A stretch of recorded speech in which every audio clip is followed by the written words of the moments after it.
Physics में ना जैसे या टू वेक्टर्स को ना कभी भी आम मल्टीप्लिकेशन से मल्टीप्लाई कर ही नहीं सकते।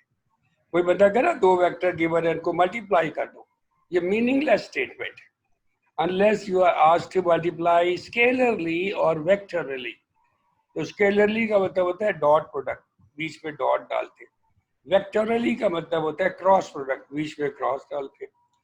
अगर दो फिजिकल क्वांटिटीज को मल्टीप्लाई करे तो they becomes a definition, like a definition. तो answer may be a scalar और मे बी अ वेक्टर। अगर दो फिजिकल क्वांटिटीज को मल्टीप्लाई करे और आंसर जो है वो एक स्केलर आ रहा हो। कल मैंने इनको मिसाल दी थी बड़ी लंबी चौड़ी कि जो वर्क की डेफिनेशन है ना एफ डॉट डी होती है, उसको स्केलर प्रोडक्ट कहते हैं, क्योंकि वर्क एक स्केलर क्वांटिटी है। वर्क में कोई डायरेक्शन तो होती नहीं है। तो फिजिक्स में बेटा ये पहली लाइन ये लिखी हुई है कि इसी तरह वेक्टर प्रोडक्ट को भी डिफाइन किया हुआ है। The scalar product of two vectors A and B is a scalar quantity. पहली बात, जिनका प्रोडक्ट एक स्केलर होता है। तो इसको लिखते कैसे, ये देखो ये लिखा हुआ है ए डॉट बी, ऐसे लिखते हैं A dot B is equal to पहले वेक्टर का मैग्नीट्यूड फिर दूसरे वेक्टर का मैग्नीट्यूड इनटू कॉस थीटा। बस राइट हैंड साइड में कोई डायरेक्शन नहीं होती, कोई वेक्टर का निशान नहीं होता। इसका मतलब है आंसर जो है ये स्केलर क्वांटिटी है। तो ये डेफिनेशन है बस। तो फिजिक्स में बेटा जरूर ये कुछ ना कुछ ऐसा चक्कर होता है कि कल मैंने इनको मिसाल दी थी कि जैसे हम वर्क को डिफाइन करते हैं तो वर्क को डिफाइन ऐसे करते हैं, जैसे कहते हैं force, the component of the force, या पूरी की पूरी force which acts in the direction of the displacement. तो the force which is acting in the direction of the displacement and the displacement, इन दोनों का प्रोडक्ट वर्क कहलाता है। अगर कोई फोर्स इस डायरेक्शन में हो ही ना, हो ही ऐसे डायरेक्शन में थीटा एंगल बना रही हो, तो फिर इसका कंपोनेंट निकालना पड़ता है। इस कंपोनेंट को जो थीटा के साथ बन रहा होता है लाइन के साथ, हमेशा कॉस कहते हैं। इसी को प्रोजेक्शन भी कहते हैं। ऊपर से लाइट डाले ना नीचे, तो ये साया पड़ रहा है यहाँ से यहाँ तक, तो ये प्रोजेक्शन ऑफ एफ है ऑन डी। तो projection of F on D and D का प्रोडक्ट जो है ये फिजिक्स की डेफिनेशन है वर्क की। इसी को स्केलर प्रोडक्ट कहते हैं। यही आपका लिखा हुआ है एक्सप्लेनेशन में, फिजिकल इंटरप्रिटेशन में लिखा हुआ है। अगर टू वेक्टर्स हो ए और बी हो तो ए मल्टीप्लाइड बाय, ये लिखा हुआ है देखो। ये इंटरप्रिटेशन को रट्टा लगा लेते हैं, बिल्कुल कॉन्सेप्ट ही नहीं होता कि क्यों कर रहे हैं। लेकिन अगर ये वर्क की डेफिनेशन देख ले तो बहुत अच्छा समझ आ जाता है। ये देखो लिखा हुआ है A multiplied by projection of B on A. Projection of B on A का थीटा एंगल बनो तो बी कॉस थीटा। ये लिखा हुआ है देखो, ये बी है ना, बी का component along line B cos theta. तो बी कॉस थीटा इंटू दोनों का मैग्नीट्यूड, ये इसको स्केलर प्रोडक्ट कहते हैं। यही ए डॉट बी है। तो बी का प्रोजेक्शन ऑन ए क्या होगा, बी वैसे ही लिख देंगे, ए वैसे ही लिख देंगे, क्योंकि बी का प्रोजेक्शन निकाल रहे हैं ना। देखो बेटा क्या लिखा हुआ है, B into projection of A on B. Projection of A क्या होगा, ए कॉस थीटा, ये ए कॉस थीटा लिखा हुआ है, अरेंज करके लिख लो तो ए बी कॉस थीटा। भाई ये सारा कुछ यही है। आगे इसकी कैरेक्टरिस्टिक्स है वो आप पढ़े, जो बात समझ में आए मुझसे आपने समझ ले ली है। कैरेक्टरिस्टिक्स में इसकी खासियतें लिखी हुई है। ये परपेंडिकुलर हो तो क्या होता है, ए डॉट बी बराबर बी डॉट ए होता है, कम्यूटेटिव लॉ ऑफ ए करता है। परपेंडिकुलर हो तो थीटा 90 डिग्रीज का होता है, कॉस 90 जीरो हो जाता है, आंसर जीरो आ जाता है। जब वेक्टर पैरेलल हो तो थीटा जो है वो जीरो हो जाता है, theta is equal to zero, तो कॉस 0 1 होता है, तो ए बी निकल आता है। आई डॉट आई क्या होता है, दोनों वेक्टर पैरेलल होते हैं, आई का मैग्नीट्यूड 1 होता है, 1 इंटू 1 टू कॉस 0, इसलिए ये 1 आ जाता है। ये बहुत जरूरी है याद रखना कि आई और जे का दरमियानी एंगल 90 डिग्रीज का होता है। तो आई डॉट जे 0 होता है और आई डॉट आई 1 होता है। आई डॉट सारे सेम हो तो 1 होता है, डिफरेंट हो तो 0 होता है। ये जरूर आगे यूज होती है चीजें सारी। ये टू वेक्टर्स को जो मल्टीप्लाई करते हैं, कल हमने ये बाकायदा प्रूफ किया था, सामने लिखा हुआ है कि ए एक्स आई है से पूरी लाइन बीच में डॉट लगा लगा के जरब दी थी, तो फर्स्ट आ गया था A X B X I dot I. I dot I ये लिखा हुआ एक्सप्लेनेशन है ये, आई डॉट आई तो 1 होता है, ए एक्स बी एक्स आ जाएगा। फिर जब ये टर्म अगली टर्म से मल्टीप्लाई होगी A X B Y I dot J, मगर आई डॉट जे तो जीरो होता है, ये लिखा हुआ है आई डॉट जे तो जीरो होता है, इसलिए ये जीरो हो जाता है। जब ये थर्ड कंपोनेंट से मल्टीप्लाई को फिर जीरो हो जाएगा, तो एक ही कंपोनेंट आएगा ए एक्स बी एक्स। जब ए वाई को मल्टीप्लाई करेगा तो जे डॉट जे वन होगा, तो ए वाई बी वाई आ जाएगा। फिर थर्ड कंपोनेंट को थर्ड से मल्टीप्लाई करेंगे, ए जेड बी जेड आ जाएगा। बेटा ये प्रूफ तो इतना आपके लेवल से ज्यादा ही है, तो समझाने के लिए मैंने आपको समझा दिया। लेकिन ये जो रिजल्ट है ये बहुत इंपॉर्टेंट है कि जब दो वेक्टर के तीनों तीनों कंपोनेंट्स गिवन होते हैं तो इनका डॉट प्रोडक्ट क्या होता है। वर्टिकली आई डॉट आई चूंकि वन होता है, ऐसे लिख देना बस, ए एक्स बी, एक्स कंपोनेंट को एक्स से ज़रब दे दिए, वाई को वाई से ज़रब दे दिए, जेड को जेड से। वैसे समझने के लिए जहन में रख लो, आई डॉट आई जो है वन हो जाता है, तो या कोई आई जे के वगैरह नहीं आता क्योंकि स्केलर प्रोडक्ट होता है, ये स्केलर जवाब आता है। और आज जो हम पढ़ेंगे, फिर बेटा ये आखिरी भी चलो बता देता हूँ, आखिर पे उसने कहा है थीटा निकालो, क्या मुश्किल है थीटा निकालना, ए डॉट बी में थीटा भी आ जाए तो ये कॉस थीटा निकाल लो, ए बी को नीचे ले लो, ये आ जाएगा कॉस थीटा। तो ए डॉट बी अभी भी मैंने आपको बताया, अगर कंपोनेंट्स गिवन हो तो इनका डॉट प्रोडक्ट ये होता है, ये लिखा हुआ है नीले रंग का, ये ऊपर लिख दो। ए का मैग्नीट्यूड क्या होता है, तीनों component x y z component को स्क्वायर करके ऐड कर देते। इसी तरह बी के तीनों को स्क्वायर करके ऐड करके अंडर रूट ले लेते, ये कॉस थीटा आ जाता है, तो कोई कॉस थीटा आ जाता है। ये इसका जवाब। तो ये सारा कुछ बेटा आपको बहुत अच्छा आना चाहिए। आज हमने पढ़ने ये देखो भाई, ये फिगर बनी हुई है बच्चों, ये आपने देखना है कि जो वेक्टर प्रोडक्ट है इसमें डायरेक्शन भी होती है। ये टेबल है ना, मसलन ये टेबल है, टेबल के ऊपर ये दो वेक्टर लेटे हुए ऐसे, टेबल पे रखी हुई दो पेंसिल्स रखी हुई जैसे, तो दरमियान में ए से बी की तरफ ये लाइन जा रही है, थीटा बन रहा है, ये भी डायरेक्शन ऑफ द एंगल का पता होना बहुत ज़रूरी है। तो इनका जो क्रॉस प्रोडक्ट है, जैसे टेबल के ऊपर आप एक पेंसिल खड़ी कर दें ऊपर हवा में, वो इसकी डायरेक्शन है, this line is perpendicular to the plane, यानी टेबल पे ये लाइन परपेंडिकुलर है। परपेंडिकुलर, ये बस ये आपने फिगर ही देख ली, बल्कि सोचना है एक पेंसिल की टिप ऊपर रखो टेबल पे, सीधा ऊपर की तरफ खड़ा कर। ये फिजिक्स की बहुत सी डेफिनेशन में आता है कि उनकी direction perpendicular to the plane.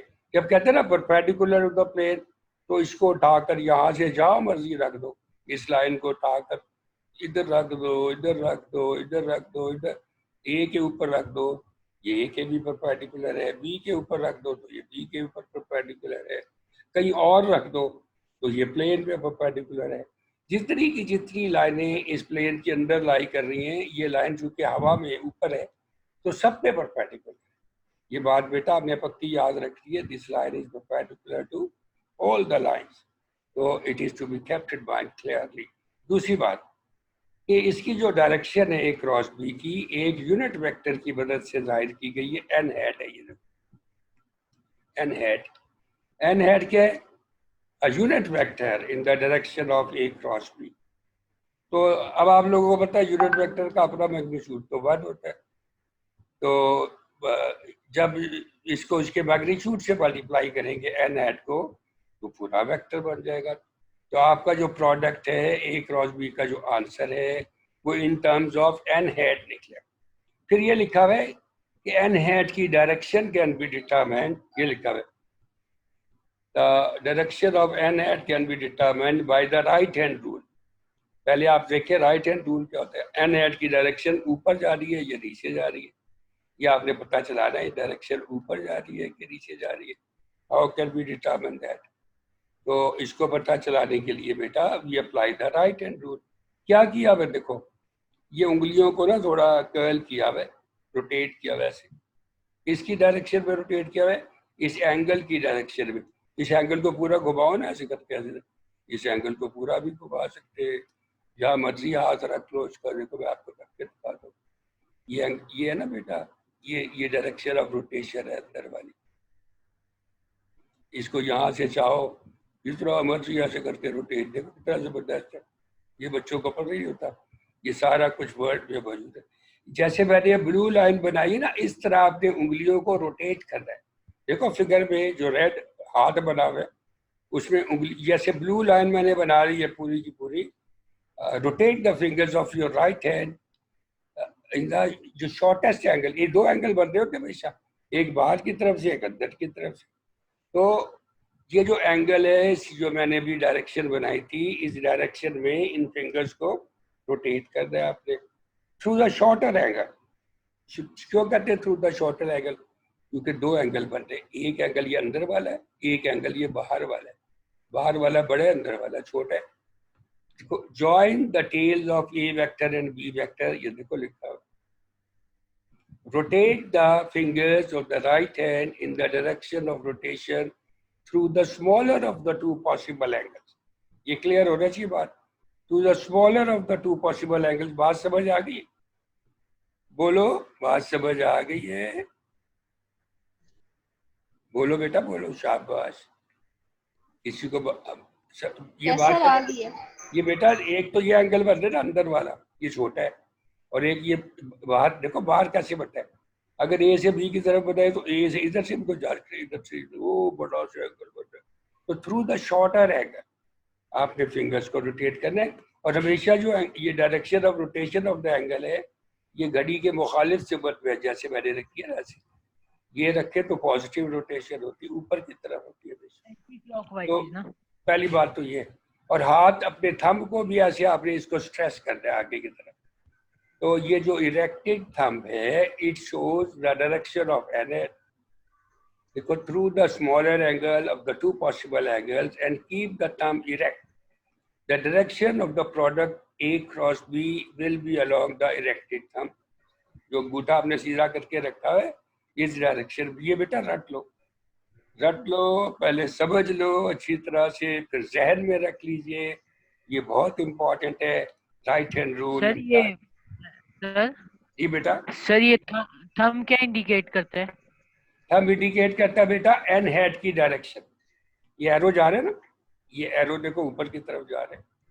ठीक है. और सर जो अगर फिंगर्स हैं वो एंगल की डायरेक्शन, उंगलियों की डायरेक्शन जाहिर कर रही है एंगल की रोटेशन को. ये एरो लगा हुआ है, ये आपको ये समझ आ गया? मैंने पूरा एंगल बढ़ा के दिखाया ऊपर से.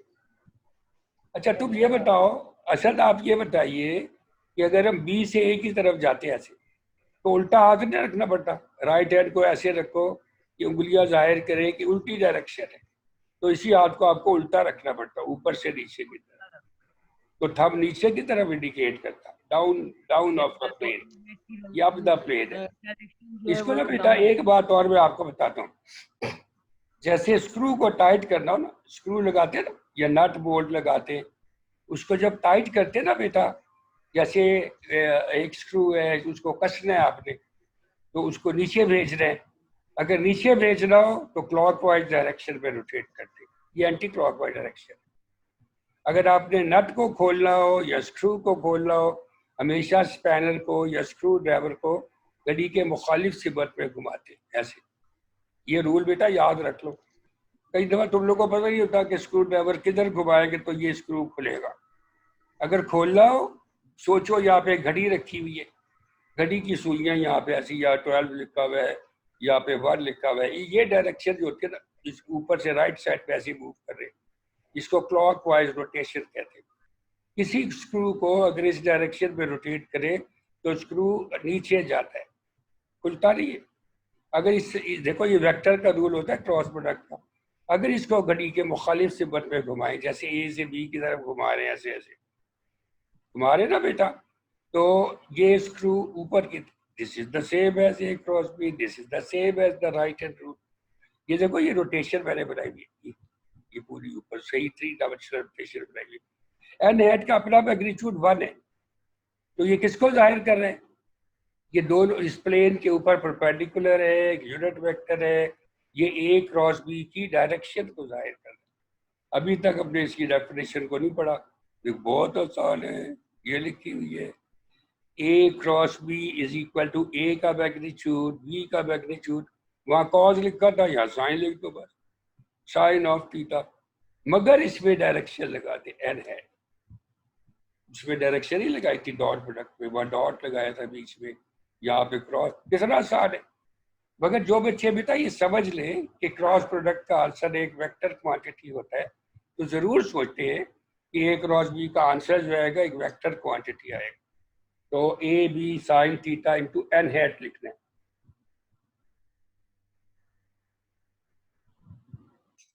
तो एन हैट लिखा है ना, ये देखो एन हैट लिखा है। एन हैट क्या है बेटा? यूनिट वेक्टर है। एन हैट क्या है? यूनिट वेक्टर है। इसका अपना मैग्नीट्यूड कितने है? 1। चलो बताओ 5 आई हैट का मैग्नीट्यूड क्या होगा? 5 क्यों होगा? क्योंकि आई हैट का मैग्नीट्यूड 1 आई हैट 1 होता है। और एन हैट का क्या होता है मैग्नीट्यूड? एन हैट का 1 तो बाकी क्या रह गया? A B sine theta. तो बताओ ना, A B sine theta magnitude होगा। बेटा ये लर्न करो बात, ये दो वेक्टर्स को जब ए क्रॉस बी निकालते हैं तो A B sine theta into n hat आता है। जब बी क्रॉस ए निकालते हैं तो A B sine theta into minus n hat आता है। क्या वजह है? माइनस एन हैट क्यों आता है बताओ? By the right hand rule, since the direction of n hat becomes downward. पहले वाली एन हैट की डायरेक्शन है अपवर्ड, दूसरे वाले एन हैट की डायरेक्शन है downward. Doesn't obey the commutative law. जब बेटा कलम ने बहुत डिस्कस किया था, साइन 0 क्या होता है?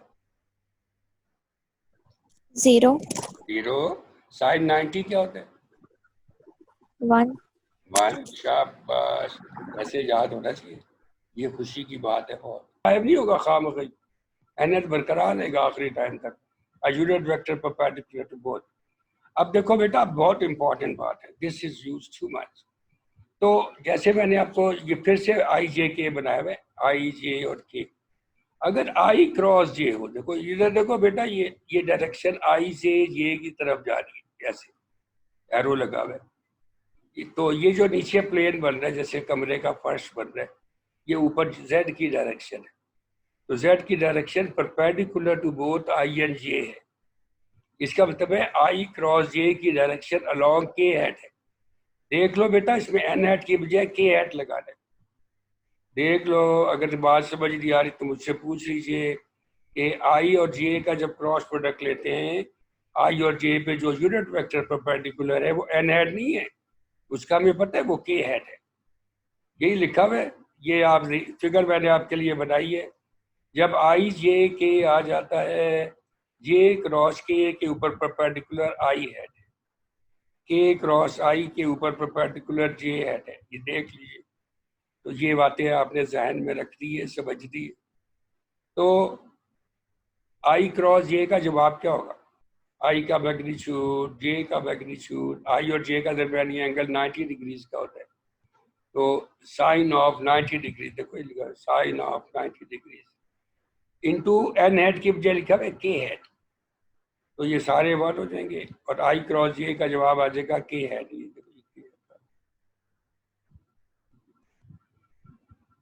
बस ये आपने याद रखना है। आई क्रॉस जे का जवाब होता है के हैट, जे क्रॉस के का जवाब होता है आई हैट, के क्रॉस आई का जवाब होता है जे। अब ये कैसे याद रखोगी इतनी सारी बातें? ये भी मैं आपको आइडिया बताता हूँ। सारी बातें याद रह जाती हैं, आराम से याद रह जाती है। ये देखो चक्कर बनाया हुआ है, ये चक्कर। ये सारी चीजें आप मुझसे सीखें कि ये फिगर कैसे बनाते हैं, वर्ड में कैसे खूबसूरत आर्क्स बना लेते हैं। सारा बहुत आसान है, this you can learn from me. देखो बेटा, जैसे आई, ये आई है ना, आई क्रॉस, देखो रेड, ये रेड डायरेक्शन में रोटेट हो रहा है। आई क्रॉस जे जो बच जाए उसके बराबर, बस बोलो I cross J is equal to, ये बच गया के, बोलिए। के हाँ बेटा, I cross J is equal to K. अब बोलो J cross K is equal to I. बोलो ना, मैं चाहता हूँ आप खुद बोले बेटा। J cross K is equal to I. अब बोलो K cross I is equal to J. ये बोलो बेटा, बोलो, आगे ये रखा हुआ है। ये ना घड़ी के मुखालिफ सिमत में घुमाना है। अगर इसको उल्टा घुमाए, जैसे ऐसे घुमा दे, उल्टा भी तो घुमा सकते हैं। I cross J is equal to, जब क्लॉकवाइज घुमाएंगे ना, इसका आंसर नेगेटिव हो जाता है। I cross K is equal to बोलो माइनस जे, बोलो I cross K is equal to minus J, minus J, K cross I is equal to positive J, minus I बचा हुआ ना ये।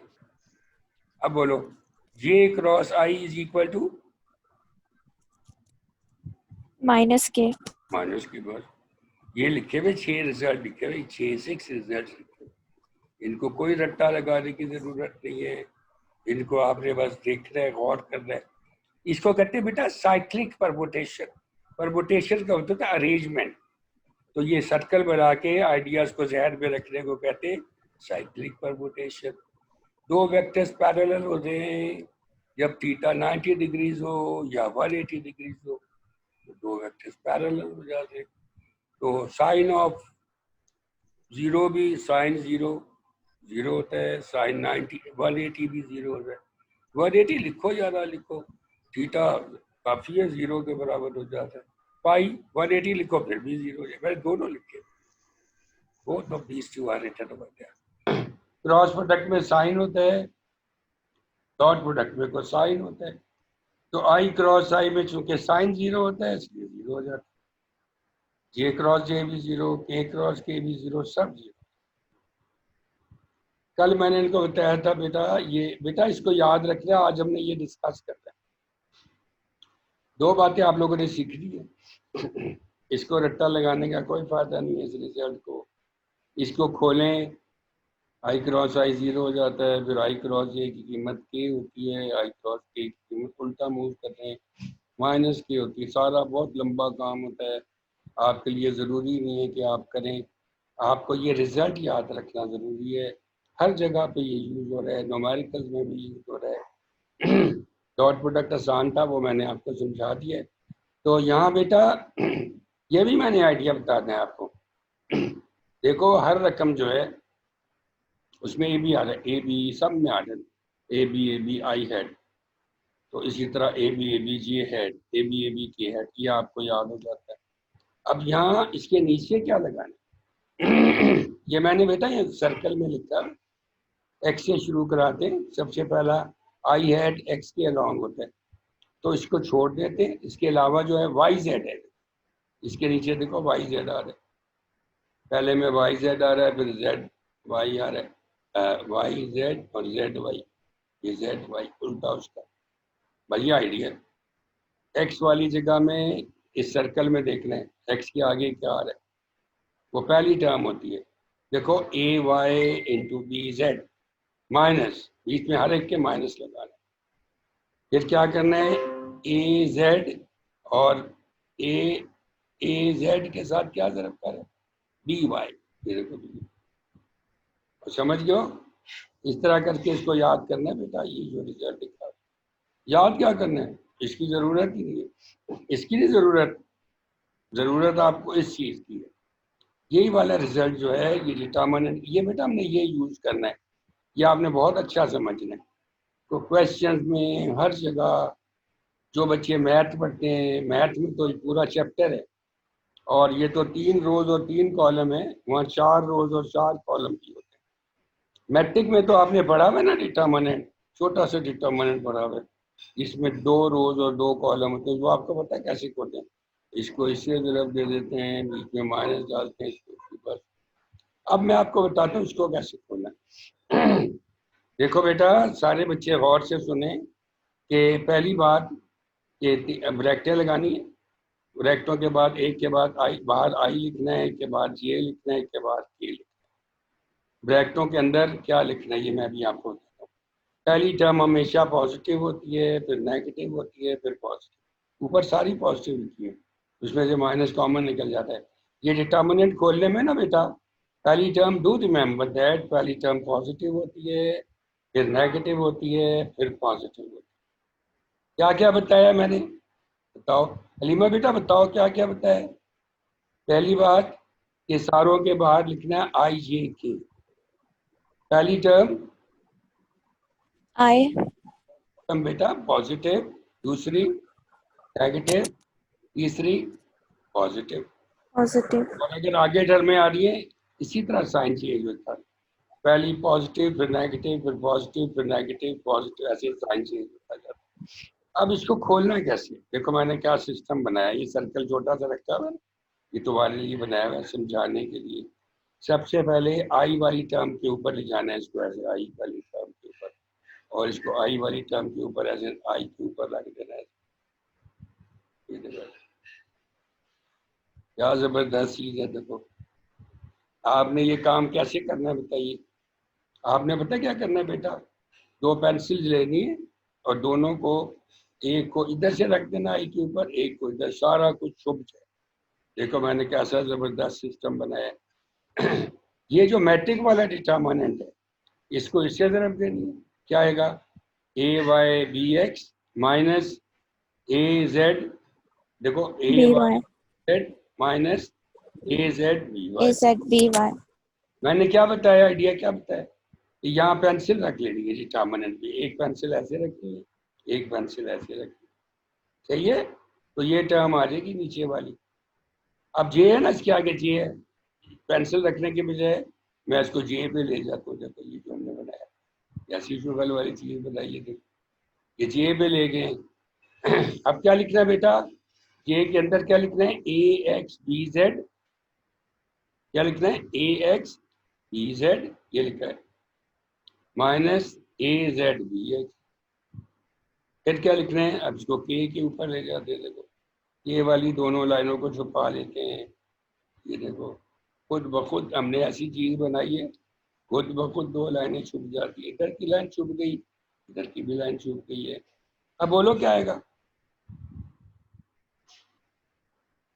बोलो ए एक्स, बोलो ए एक्स बी वाई, ए Y B x. आप minus लगाना है बीच में, माइनस ए वाई बी एक्स, और ब्रैकेट के बाहर के लगाना है।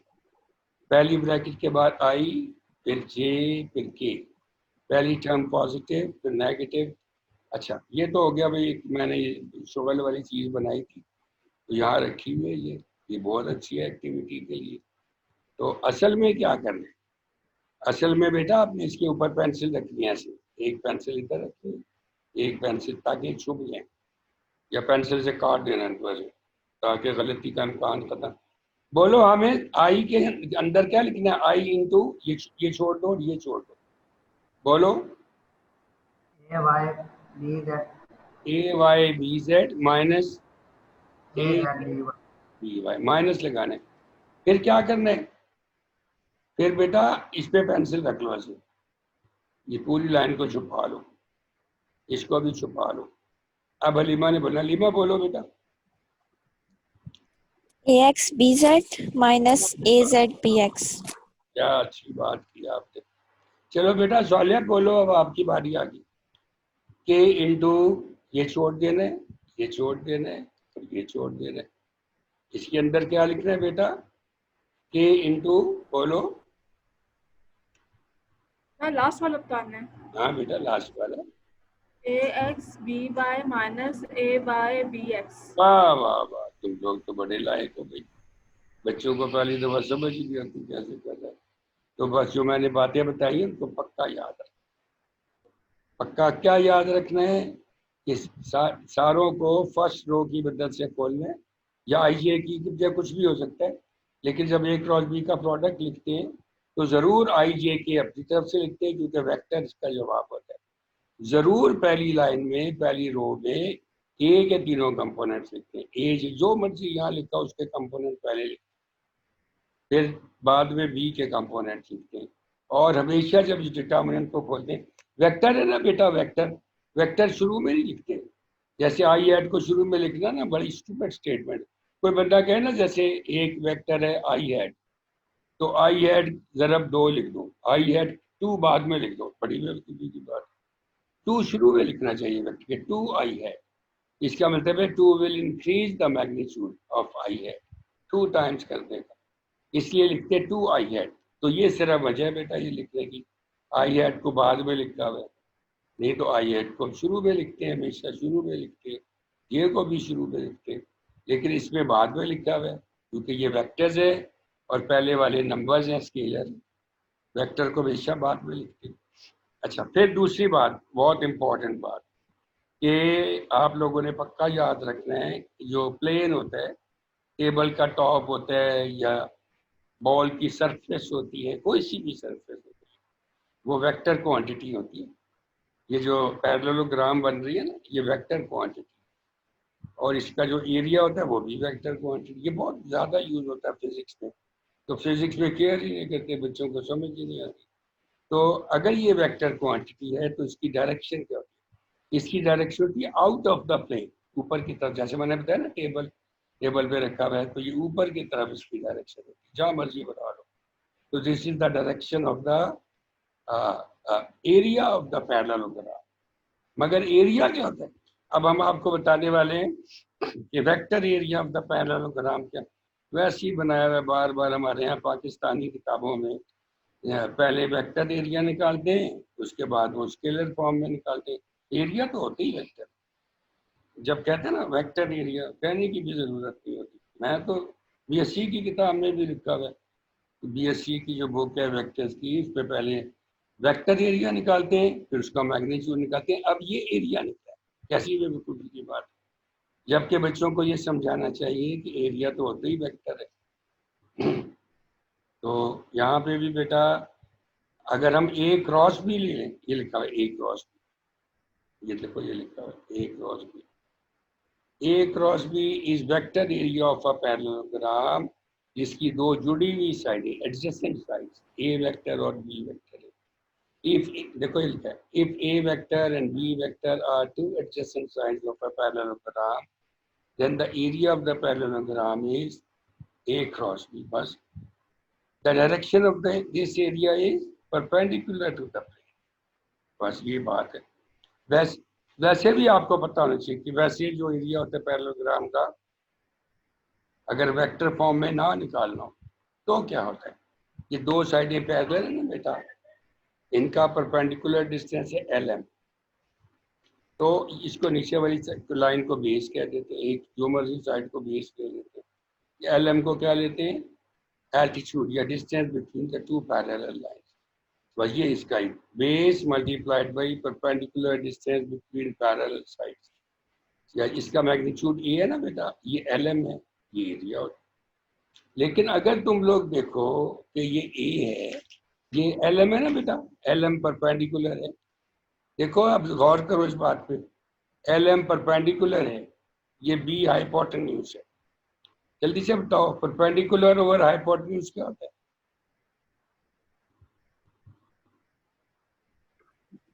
बोलो बेटा, परपेंडिकुलर ओवर हाइपोटेन्यूज क्या होता है? Sign theta.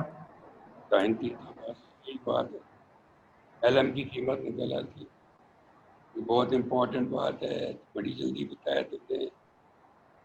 ये यहाँ पे ना बेटा, अगर ये बात पता हो तो this justifies your answer too much. ये मैं ज़रा ऊपर करके यहाँ लिख ही देता हूँ, इतनी ज़्यादा अच्छी बात आपने बताई है। ये LM की कीमत होती है B sine theta. B sine theta को जब A से ज़रब देते हैं, देखो ये B साइन थीटा को जब A B साइन थीटा आ जाता है, A B साइन थीटा क्या होता है बताओ? Magnitude of A cross B। A cross B की डेफिनेशन में लिखा है A cross B n head, A cross B n hat. तो बोलो A B साइन थीटा क्या होता है?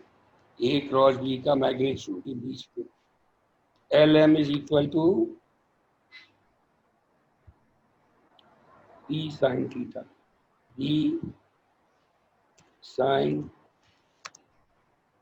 थीटा। बस बेटा देखो, ये बहुत इंपॉर्टेंट बात मैंने लिख दी है कि ऊपर LM की सिर्फ कीमत लगाने से B sine theta, A B sign.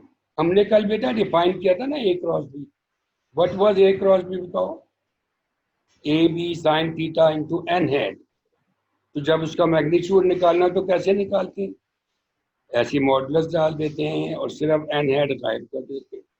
A B sine theta निकला था is equal to magnitude of the area of the parallel. तो ये मैंने सारी आपको बातें बताई हैं जनरल नॉलेज की। अब आपने कैसे याद रखनी है प्रॉपर्टी, ये बेटा कैरेक्टरिस्टिक कैसे याद रखनी है पांचवी, अब आपने सोच के बताना है। पहली बात, ए और बी पैरेललोग्राम की दो जुड़ी हुई साइडें हैं। जुड़ी हुई साइडों का मतलब क्या होता है? Adjacent sides. A and B are two adjacent sides of a parallelogram. A and B, बोलो, A and B are two adjacent. Adjacent क्या मतलब है? जुड़ी हुई sides of a parallelogram. तो फिर then A cross B is the vector area of parallelogram as shown in the figure. तो दाशा लगाना चाहिए, इनको गड़बड़ हो जाता है आजकल। तो ग्रामर एडिट होती है वर्ड के डॉक्यूमेंट्स में, ए भी ना लगाओ तो कह देते हैं इधर ए लगाओ, इधर दा लगाओ, ये तो गड़बड़ काम। फिर मैंने अभी अभी आपको बताया बेटा कि जो या आज आप पढ़ेंगे वैसे भी पढ़ेंगे कि आर क्रॉस एफ जो होता है बेटा, ये टॉर्क होता है, turning effect of the force. बस एग्जाम्पल है, फिलहाल आप याद रख लीजिए। टॉर्क जो होता है ये भी एक वेक्टर क्वांटिटी होती है, जो cross product of the two vectors होता है। बी जो है ये मैग्नेटिक फील्ड की स्ट्रेंथ होती है, वी वेलोसिटी होती है। ठीक है ना बेटा, एक चार्ज पार्टिकल मैग्नेटिक फील्ड में फोर्स से मूव करता है, इस फोर्स की कीमत, क्योंकि बुक 2 में आ रहा है। बुक 1 में एग्जाम्पल दिए, बच्चे खामखी रट्टा लगाते हैं, बस इसलिए बताया हुआ है कि ये क्रॉस प्रोडक्ट होता है। वैसे तो हम बहुत सी बातें बता सकते हैं आप, फिलहाल चलो ये लिखा है यही सही। टॉर्क की डेफिनेशन देखो बेटा, टॉर्क मैट्रिक में आपने बहुत पढ़ा हुआ है। टॉर्क क्या होता है मैट्रिक वाला बताओ? टॉर्क आपने पढ़ा हुआ है मोमेंटम इनटू फोर्स, ये पढ़ा हुआ है। तो कोई जाली सी डेफिनेशन है बिल्कुल। असल डेफिनेशन ये लिखी हुई है कि capability of a force to rotate a body about a point is called torque. It is a vector quantity and it is defined as tau is equal to R cross F. बेटा जरूर कहना है कि ये cross product होता है, are जरूर पहले लिखना है, अगर आप आर बाद में लिख देंगे तो गलत हो जाएगा। टॉ इक्वल टू आर क्रॉस। अब आपकी न्यूमेरिकल्स हैं बहुत सारे, आर वेक्टर भी दिया हुआ है, वेक्टर भी दिया हुआ है, उसी तरह डिटर्मिनेंट बनाते हैं, तीनों तीनों कंपोनेंट्स डालते हैं, ऐसे क्वेश्चन सॉल्व हो जाते हैं। फोर्स के भी तीनों कंपोनेंट दिए हुए हैं आर। मगर यहाँ फिगर पे बेटा इसकी फर्दर एक्सप्लेनेशन आपने करनी हो तो ये मैंने यहाँ बहुत आसान की है, आपकी बुक में तो ऐसे उल्टा सीधा काम किया हुआ है। ये देखो बेटा, ये रेड लाइन है ना, ये line of action of the force है। हमेशा हायर स्टडीज में भी line of action of the force के ऊपर यहाँ से परपेंडिकुलर ड्रॉ करते हैं, ऐसे परपेंडिकुलर ड्रॉ करते हैं।